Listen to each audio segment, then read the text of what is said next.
Hi there, and welcome to our Psalm for the day today. Today we're in Psalm 130. What we're going to do is we're going to start by reading the psalm together because it's quite a short psalm, packed full of some really great stuff. And then we're going to have a quick look at what the message is today and how we can apply that going into the rest of our weeks. So let's start off in Psalm 130 then. Out of the depths I cry to you, Lord. Lord, hear my voice.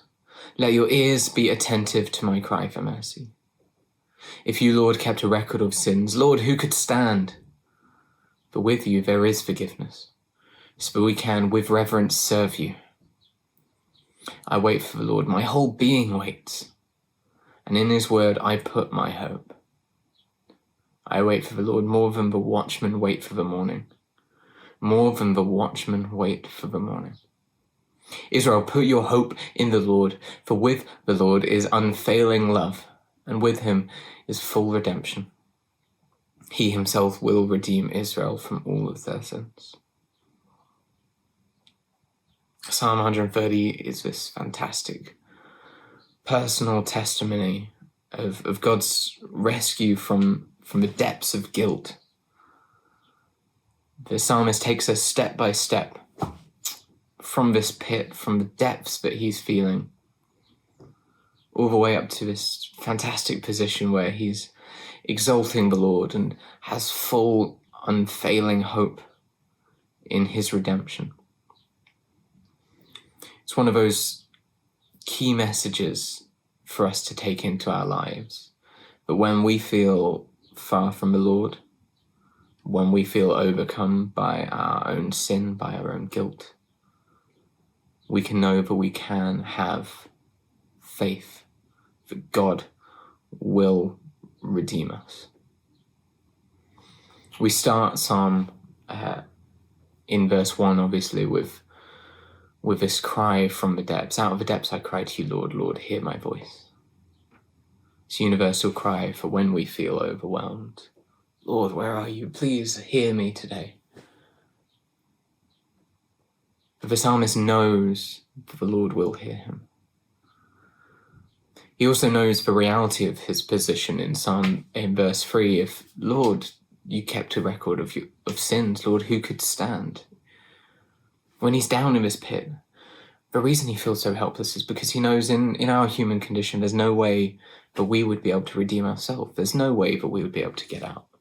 No chance, no hope. But through God, there is forgiveness. We have this certain hope in our forgiveness through the death and resurrection of Jesus. Through this, we can come to God. God will take us out of this pit, out of these depths. We have been forgiven.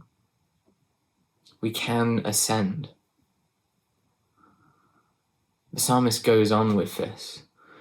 Lord, there is forgiveness so that we can with reverence serve you. The next step in this ascension from the depths into God's glory is our service of God. God is redeeming us. God is bringing us out of the depths so that we can serve him, so that we can be of use in his kingdom, so that he can bless us as we bless others. This is the next step in our ascension from the depths into God's glory. And it's really a fantastic testament, I think. The psalmist goes on, I wait for the Lord, my whole being waits, and in his word I put my hope. So we wait. God has forgiven us, God has redeemed us, but we wait for God's glory, for God's work in our lives, for our callings, for the feeling of the Lord's presence. But we wait for something as sure and as certain as the sunrise. I wait for the Lord more than the watchmen wait for the morning. We can put our trust in God's unfailing and redeeming love, just as we can put our trust in, if not more so than we can put our trust in the sun rising tomorrow. That's how certain we can be in this. So Psalm 130 takes us on this journey all the way from the depths of our sins and the reality of our human condition, through God's redeeming love, all the way to this point where we have sure and certain hope that God will use us in his kingdom, that God will forgive us of our sins and redeem our lives, and that we will see all of the world in this same position. The psalm ends with this fantastic message: he will redeem Israel from all of their sins. It's a message of hope, not just for our own personal lives, but for everyone else.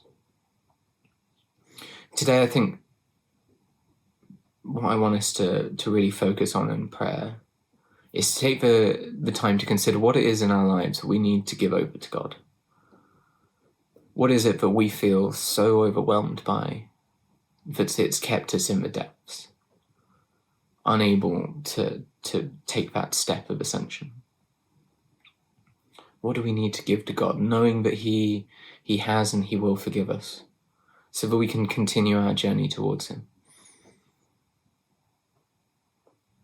That's my prayer for us today, that we can continue to give over to the Lord, so we can freely come towards him, to serve him, so that the whole world will know his redemptive love. God bless.